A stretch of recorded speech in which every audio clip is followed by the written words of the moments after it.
Goal setting जो हम कहते हैं, वो गोल सेटिंग करना बहुत जरूरी है। पर लोगों को ये गोल सेटिंग यानी पलायन लगता है कि मैंने बड़ा गोल सेट किया यानी काम हो गया। ऐसा नहीं होता। मेरे पास एक लड़का आया, हमारे एक नामधारक का। उससे मैंने पूछा कि बेटा तुम पढ़ाई क्यों नहीं करते हो? नहीं, मुझे नौकरी करनी नहीं है, मुझे बिजनेसमैन बनना है। यानी क्या? गोल उसने बिजनेसमैन बनने का रखा, पर गोल बिजनेसमैन बनने का हो फिर भी ज्ञान चाहिए, ये उसे समझ में नहीं आया। उसे लगा कि पढ़ाई टालने के लिए मैंने बिजनेसमैन कहा तो माँ बाप को बेवकूफ बना सकता हूं। पर ऐसा नहीं होता। जब हम कोई गोल रखते हैं तब उस गोल की तरफ प्रयास करते हुए बढ़ना ये बहुत जरूरी होता है।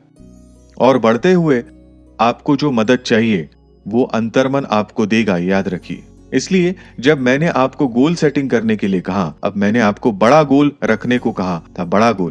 बड़ा गोल रखते हुए मैंने आपको बताया था कि राष्ट्र की अपेक्षा में बड़ा गोल रखें।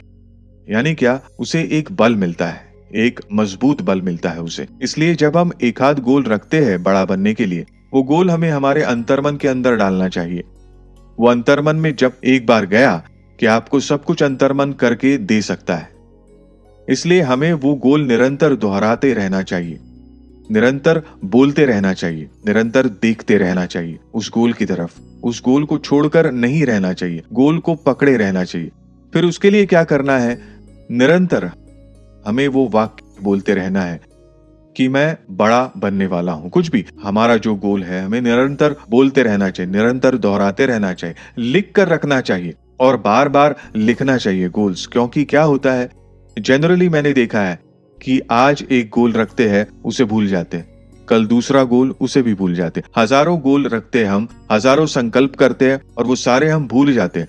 क्यों भूलते हैं? क्योंकि नए नए संकल्प बनते जाते हैं, नए नए गोल तैयार होते जाते हैं और हमारे वो गोल पूरे नहीं होते क्योंकि हमारा फोकस ही नहीं होता। इसलिए हमारा जो गोल है वो ठीक से लिख कर रखिए और वो गोल रोज देखते रहिए। रोज सुबह उठकर हमारा गोल क्या है ये पढ़ना चाहिए।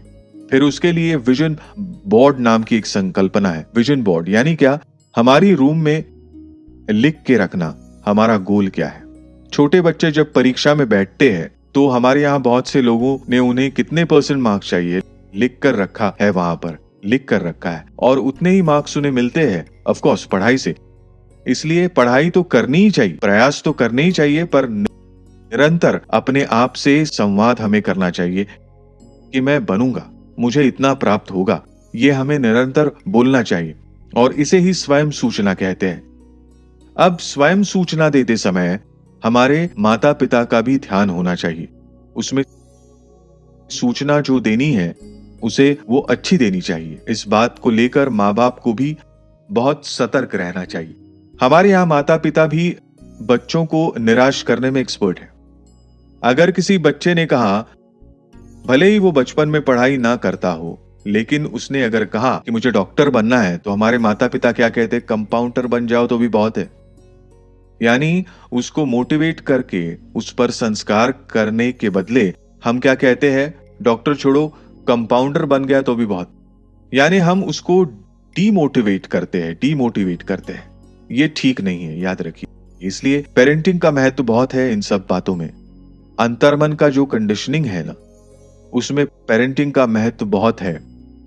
इसलिए हमें बचपन से ही बच्चों को प्रोत्साहित करना चाहिए। हर एक बात सतर्कता से पॉजिटिव कहनी चाहिए, इसका बहुत महत्व है।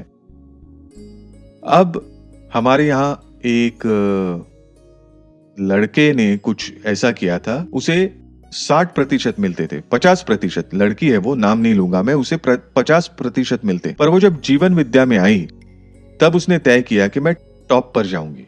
अब आप ही बताइए, 50% लाने वाली लड़की वो कभी टॉप पर जाएगी? कोई भी सोचेगा। माँ बाप को तो लगना संभव ही नहीं। और उसके माता पिता भी जीवन विद्या में होने के कारण उन्होंने उसे डीमोटिवेट नहीं किया और उसने तय किया कि मैं पढ़ाई करूंगी और टॉप पर पहुंचूंगी।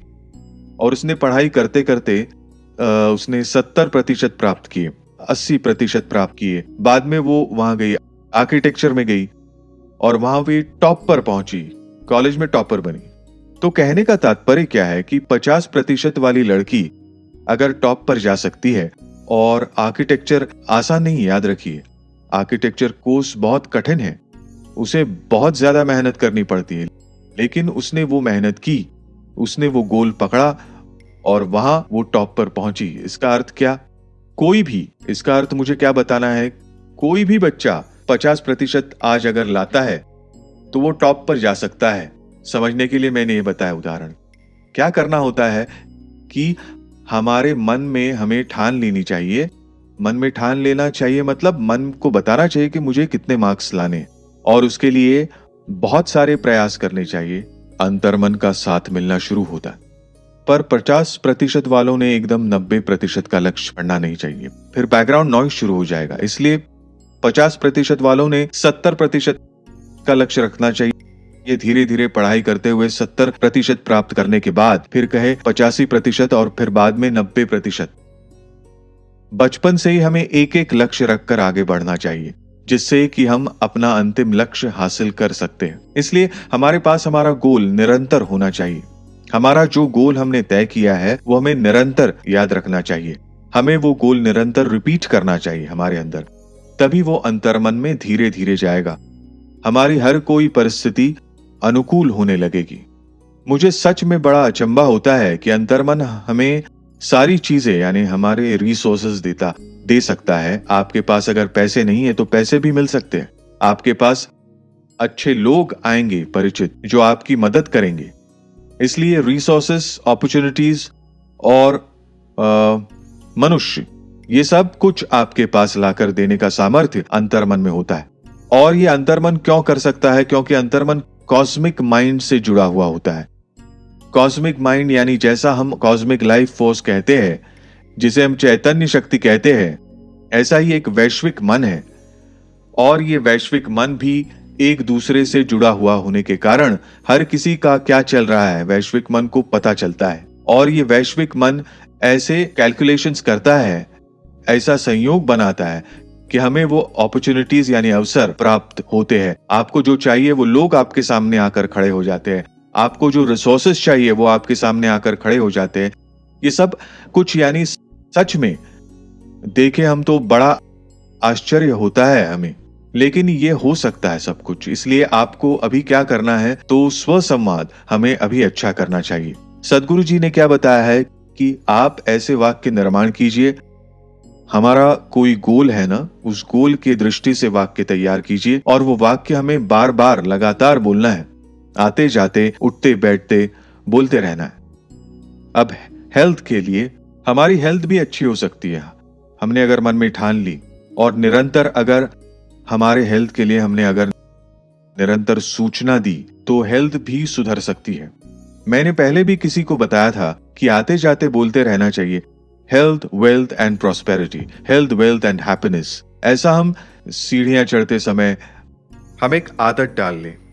हम कुछ ना कुछ सोचते रहते, तो एक सीढ़ी पर पांव रखा, health, wealth, prosperity, health, wealth, prosperity. निरंतर बोलते रहना चाहिए, निरंतर सूचना देते रहना चाहिए हेल्थ की, गुड हेल्थ की, गुड वेल्थ की, गुड प्रॉस्पेरिटी। इनकी सूचनाएं अगर हम निरंतर देते हैं तो एक दिन हमारा माइंड कंडीशन हो जाएगा, रिकंडीशन हो जाएगा, अंतर्मन एक्सेप्ट करना शुरू कर देगा और फिर हमारा भविष्य हम जैसा चाहे वैसा बन पाएगा। इसलिए अगर आज आप सक्सेसफुल लोगों को देखोगे, सक्सेसफुल लोगों पर लक्ष्य की धुन सवार होती है। धुन सवार होती है का मतलब क्या? वो अपना लक्ष्य लेकर ही बैठ जाते हैं कि ये मुझे हासिल करना ही है, और उनकी लक्ष्य के प्रति ये जो लगन है, उनकी वो लगन उन्हें उनके अंतर्मन तक पहुंचती है और उनके पास कहीं भेद, कहीं संदेह नहीं होता, मैं करूंगा, ये भाव होता है। इसलिए हम उसे विल पावर कहते हैं। लोग कहते हैं विल पावर, लेकिन ये विल पावर नहीं होती, ये कल्पना होती है और कल्पना की शक्ति होती है। क्योंकि लक्ष्य जो है हासिल नहीं होता है, लक्ष्य हमारी आगे की कल्पना होती है और ये कल्पना हमारे भीतर अंकुरित होती है। और जब हम उसके लिए जी तोड़ कोशिश करते हैं तो कल्पना के साथ भावनाओं का भी वहां पर सिंचन हुआ होता है। इमोशन, फीलिंग्स, ये सब वहां आ जाती है क्योंकि हम प्रेरित हो चुके होते हैं। इसलिए लक्ष्य के लिए प्रेरित होना चाहिए। इसलिए उसके हर एक चीज, लक्ष्य के पीछे, उसके पीछे कल्पना चाहिए, भावना चाहिए।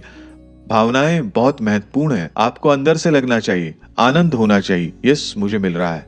क्योंकि हमें जब मिलेगा तब हमें आनंद होगा, वो अभी हमें महसूस होना चाहिए, as if it is done.